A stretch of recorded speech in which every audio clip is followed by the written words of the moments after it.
En esta discusión presentaremos soluciones posibles para algunos de los problemas que aparecen en, en el documento de problemas publicado por la cátedra, el cual está basado pues en los problemas que aparecen en la séptima edición del texto. El problema número 4 consta de estos problemas, son bastante elementales, son circuitos rectificadores y se les aplica una señal sinusoidal de 1 kHz con una amplitud de 5 voltios. En todos los casos se pide, digamos, trazar la forma de onda de la tensión de salida.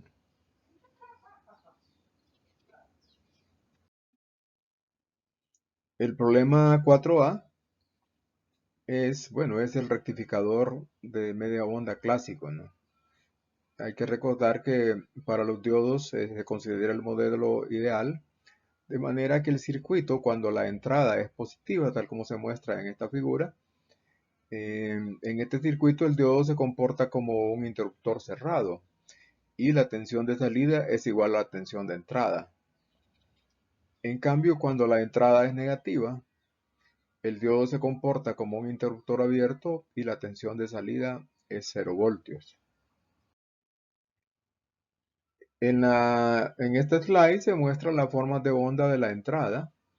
Es sinusoidal con una amplitud de 5 voltios. Y noten que la escala de tiempo aparece en milisegundos. De manera pues que este punto es 0.5 milisegundos. Aquí después de 1 milisegundo se ha completado un periodo completo y así sucesivamente, ¿no?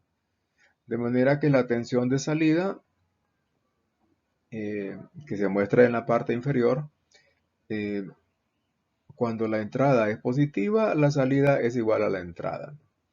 Y cuando la entrada es negativa, como en este caso, ¿no? Entonces, en este caso, pues la salida es igual a la entrada, es decir, la salida es cero, ¿no? ¿Ya? Y esto se repite, pues, digamos, hasta la eternidad. En el circuito B, vean que aparecen dos diodos conectados en la misma dirección, ¿no? De manera, pues, que uno rápidamente puede, digamos, imaginar que D1 y D2 equivalen a un solo diodo, ¿no? Conectado en esa dirección, dado que estamos aplicando el modelo ideal. Y para un diodo conectado en esa dirección, cuando la entrada es positiva, pues ese diodo se comporta como un circuito abierto, de manera que la tensión de salida es cero. Y cuando la entrada es negativa, el diodo pues se comporta como un interruptor cerrado, de manera que VO es igual a VI cuando la entrada es negativa.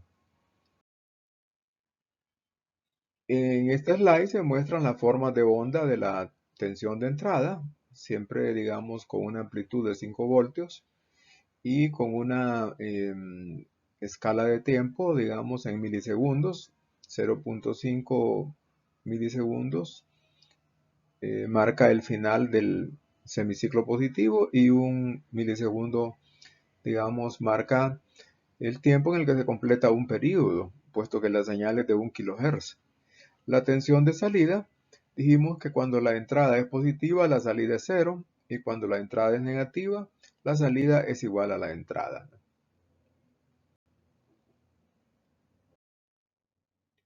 El circuito D muestra dos diodos en paralelo, que, bueno, también es fácil de suponer, ¿verdad?, que equivalen a un solo diodo, ¿no? Aquí se muestra, pues, la equivalencia de 1 y de 2 equivalen a un solo diodo, ¿no? De manera que este circuito ya lo habíamos analizado, ¿ya? Es decir, ya equivale al circuito de la figura A, un solo diodo en esta dirección. Por lo tanto, pues la salida es la misma que la del literal A, es decir, en el que es un rectificador de media onda, ¿no?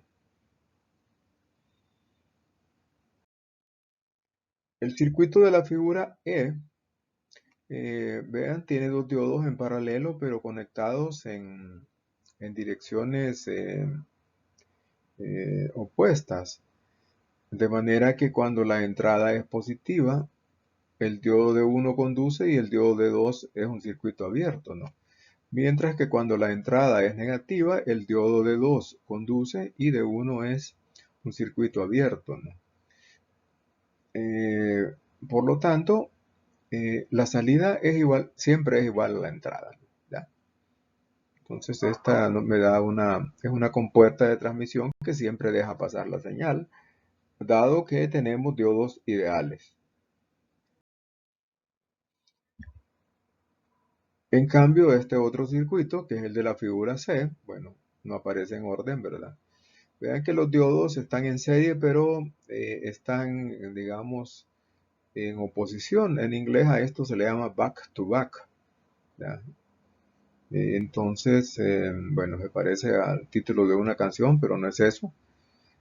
De manera que podemos también fácilmente, digamos, intuir cuál va a ser el resultado, ¿no?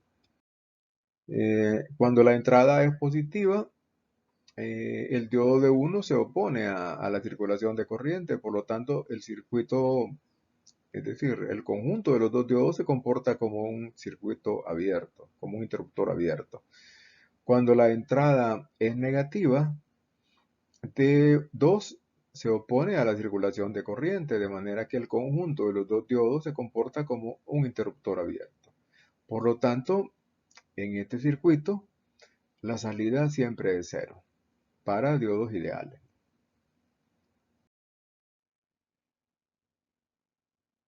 Bueno, llegamos al problema 9, ¿no?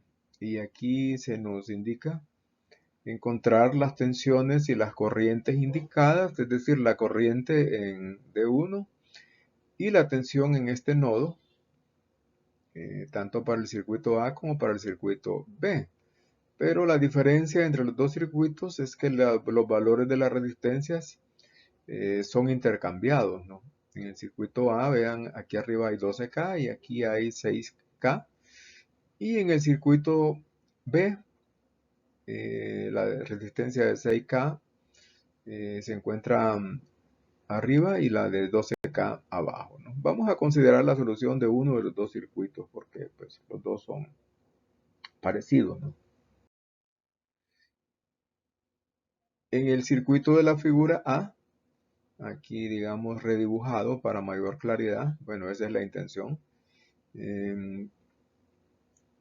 Obviamente nosotros podemos, digamos, apostar inicialmente a que ambos diodos conducen, ¿no? Y de esa manera determinar tanto la corriente como la tensión que se nos ha solicitado. Al, eh, digamos, considerar que los dos diodos conducen, los sustituimos por sus modelos ideales en conducción. De 1 y de 2 se representan como interruptores cerrados. En este digamos, pues, caso, esa es la, digamos, eh, la aplicación correcta del modelo, ¿no? Ahora vamos a calcular la corriente y la tensión solicitados. Vemos que 3 voltios entre 12K, ya que este es un interruptor cerrado, me produce 0.25 miliamperios. Y esta diferencia de tensión de 3 voltios entre 6K me produce una corriente de 0.5 miliamperios en el diodo de 2. Pero al aplicar Kirchhoff, resulta que para producir 0.5 miliamperios en el diodo de 2, la corriente en el diodo de 1 debe ser de 0.25 miliamperios en dirección contraria a la dirección que el diodo permite. Por lo tanto, digamos, esta solución es incorrecta, ¿ya? Y hay que, digamos, repetir y vamos a considerar ahora que el diodo de 1 se apaga y de 2 se mantiene conduciendo, ¿no? ¿Qué es lo que hemos hecho en esta figura? Vean, ahora apagamos el diodo de 1 y D2 se mantiene conduciendo. En este caso tenemos una diferencia de punta a punta de 6 voltios y una suma de 18K de las dos resistencias. Es decir, por lo tanto tenemos un tercio de miliamperio circulando en las dos resistencias, ¿no? Y ya con esto en mente podemos calcular, digamos, los valores de bueno, el valor de corriente ya está. De 1 sería 0 porque está apagado. Eh, Ahora nos falta, digamos, el valor de esta tensión, ¿no? Entonces un tercio de miliamperio circulando bueno, podemos calcular la caída en cualquiera de las dos resistencias, ¿verdad? Bueno, es más fácil abajo, ¿verdad?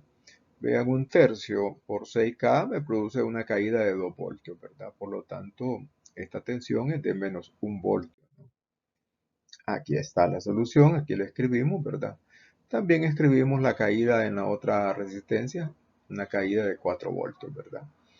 Y verificamos que menos 1 voltio polariza en reversa a D1, por lo tanto, esta apuesta es correcta.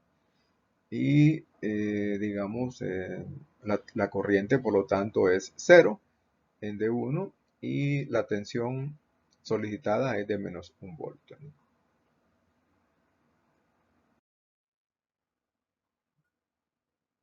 Aquí tenemos el circuito de la figura B. Ahora digamos, las resistencias han sido intercambiadas, ¿no? Y podemos nosotros asumir, digamos, inicialmente de nuevo que los dos diodos se encuentran en conducción, tal como se muestra en esta figura. Y ahora podemos proceder a calcular los valores de la corriente I y la tensión B. Bueno, la tensión ya está directamente, es consecuencia del modelo, ¿no? Es 0 voltios. Y la corriente sería de 0.5 miliamperios, ¿verdad? 0.5 miliamperios. No, la corriente es 0.5 miliamperios en la resistencia de 6K, pero en D2 circulan 0.25 miliamperios, por lo tanto, esta corriente, tal como se demuestra numéricamente, ¿verdad? Vean, es 0.5 miliamperios en la resistencia, es 0.25 miliamperios en esta otra resistencia, por lo tanto, en el diodo aplicamos Kirchhoff. Y ahí está, vea, 0.25 miliamperios. En el problema 10 se nos sugiere aplicar Thevenin para simplificar el circuito y encontrar los valores de corriente y de tensión indicados, ¿no? Entonces, bueno, digamos, las transformaciones que se van a mostrar en este circuito son de interés en electrónica porque, digamos, muchas veces es más práctico, digamos, hacer transformaciones en el circuito para simplificar su análisis. Entonces, vean que en primer lugar, transformamos los 5 voltios en una fuente de corriente de 5 entre 10K y queda en paralelo con la resistencia de 10K, la cual a su vez queda en paralelo con esta otra resistencia. En consecuencia, al hacer otra transformación, vean, este paralelo queda en serie con la fuente de tensión resultante de hacer la siguiente transformación. 5 voltios entre 10K, el valor de la corriente por el paralelo que es 5K, ¿verdad? Y esto me da que en realidad, y esto ustedes lo van a hacer, digamos, por defecto, siempre que vean estos circuitos, ¿verdad? Vean, es el valor que aparecería aquí sin carga, ¿verdad? Es la mitad de la fuente. Y la resistencia en serie es el paralelo de las dos resistencias, ¿verdad? Obviamente este circuito es mucho más fácil de analizar que el circuito original, ¿verdad? Aquí podemos calcular directamente la corriente, ¿ya? Es, digamos, 2.5 voltios entre la suma de las dos resistencias, ¿verdad? 25K. Aquí está, ¿verdad? Vean, esto pues ya es más fácil de realizar. Pues sí se los dejo para que ustedes lo terminen, ¿no? Ahí está. El diodo se sustituye por su modelo ideal cuando conduce y da. El problema 11 es un circuito rectificador, el mismo del problema 4, ¿verdad?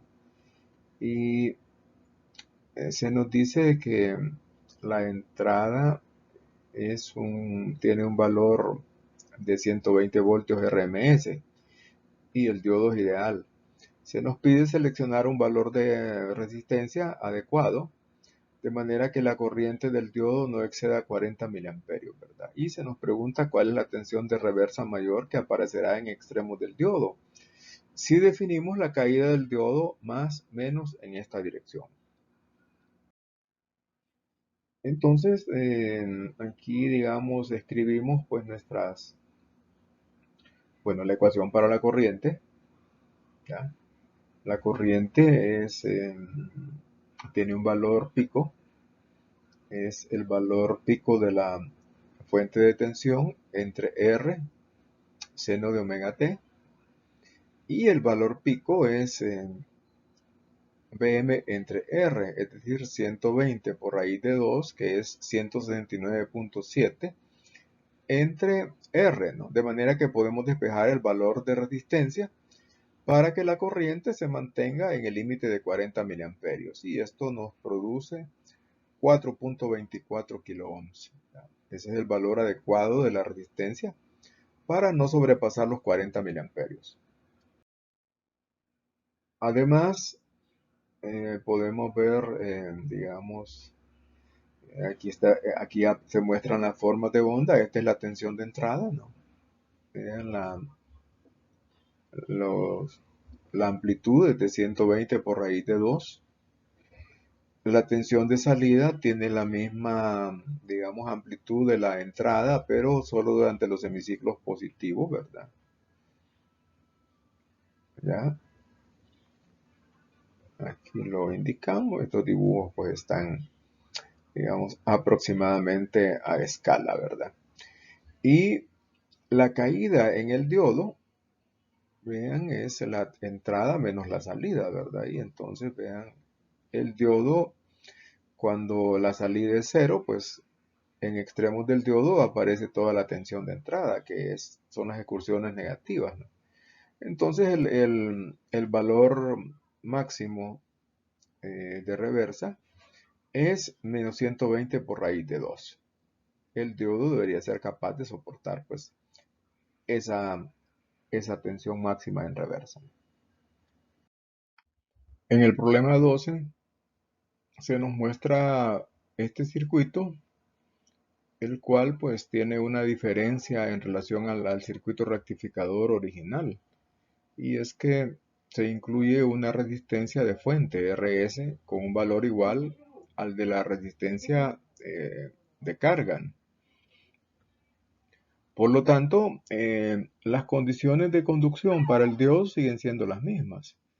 Cuando la entrada es positiva, la tensión de salida es igual a la tensión de entrada.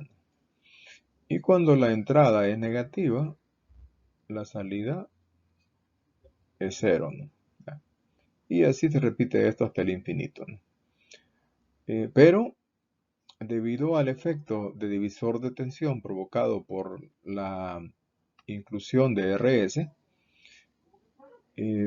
vemos que cuando la entrada se encuentra en el valor pico, la salida va a tener una amplitud que viene dada pues, por el efecto de divisor de tensión del circuito formado por R y RS cuando el diodo se comporta como un interruptor cerrado, ¿ya? Y esto nos permite trazar la característica de transferencia, ¿no? Digamos, cuando la entrada es negativa, la salida es cero, eso se muestra en esta parte. Y cuando la entrada es positiva, la salida es un medio de la entrada, ¿no? En este slide se ilustra pues la aplicación de la característica de transferencia, ¿no? Vean, nosotros podemos dibujar la forma de onda de la salida en base a cómo interactúa la forma de onda de la tensión de entrada, que es alterna, ¿verdad?, con la característica de transferencia. Podemos ver que cuando la entrada es positiva, el circuito transmite la entrada a la salida con una pendiente de 1 medio, ¿verdad? De manera que la salida tiene un valor pico que es igual a el valor pico de la entrada dividido entre 2. Mientras que cuando la entrada es negativa, la salida es 0, ¿verdad? Y ese es el uso, digamos, directo pues, de esta herramienta, que es la característica de transferencia.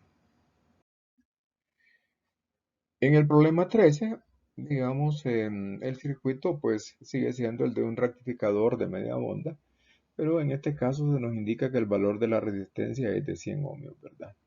Y la entrada es una onda cuadrada eh, con un valor pico a pico de 5 voltios. ¿Ya?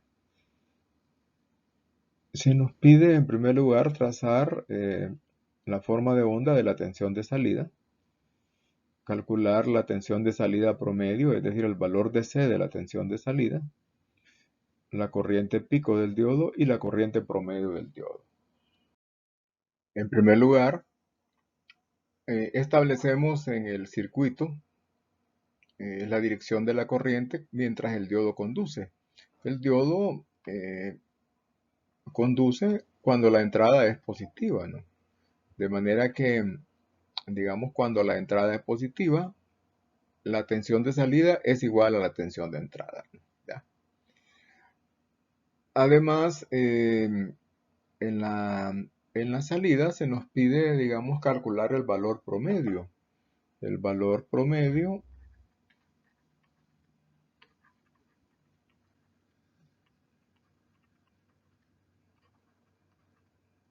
de BO, que se representa como BO promedio, es el valor de DC de la salida. Y para esta, digamos, forma de onda simétrica con un periodo de T y que el medio periodo dura la mitad, T medio, ¿verdad? Entonces BDC, el valor promedio es el área bajo la curva, ¿verdad? El área, ¿ya?, entre la base y el área es BM por T medios y la base es T. De manera que el valor de C es igual al valor pico entre 2. Aquí está, ¿verdad? Y si el valor pico es de 2.5 voltios,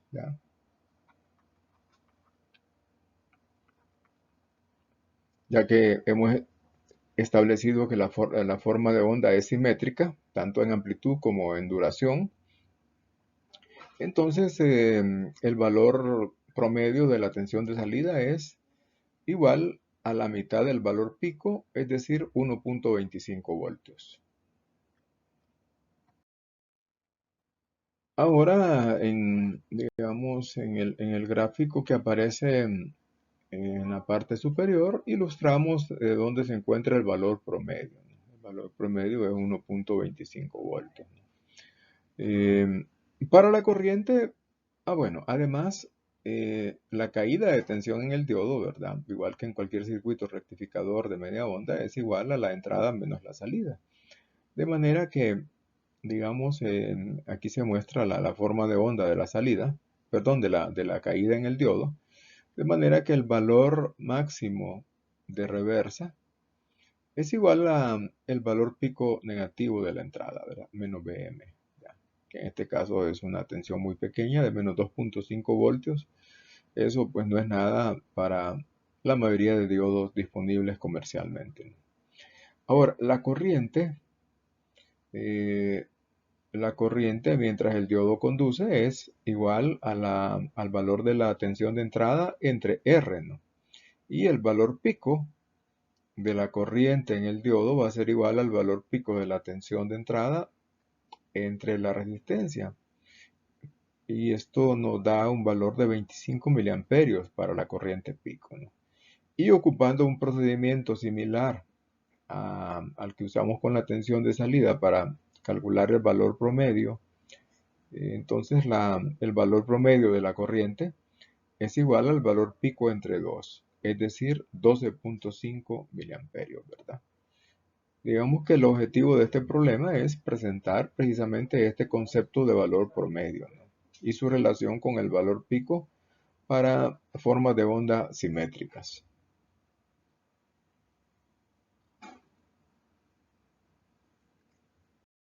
La referencia para los problemas presentados en esta discusión son los problemas de diodos que aparecen en el capítulo 4 de la séptima edición del texto, ¿no?